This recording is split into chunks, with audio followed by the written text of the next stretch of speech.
Проширувањето и реконструкцијата на улицата Митрополите од Досиго Логанов е уште еден во низата капитални проекти на град Скопје, кои имаат позитивно влијание врз идниот развој на градот и подобрување на условите за живот на неговите жители. Заштитен знак на оваа модерна сообраќајница е турбокружниот тек во делот меѓу улиците Митрополите од Досиго Логанов, Костурски херои и Мито Хаджи Василев Јасмин кај католичката црква.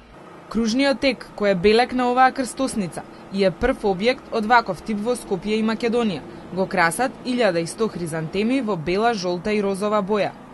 Екипите на јавното предпријатие Паркови и зеленило го изведоа аранжираниот зелен појас, а за полевање на истиот ќе се користи автоматски систем. На кружниот тек се поставени сообраќајни знаци за полесност на оѓање на возачите.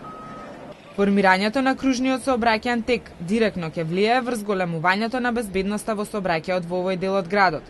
Со реализацијата на целокупниот проект во голема мерка ќе се решат сообраќајните проблеми во централното градско подрачје. Ќе се зголеми проточноста на возилата и ќе се намали времето на патување, што ќе придонесе за заштита на животната средина.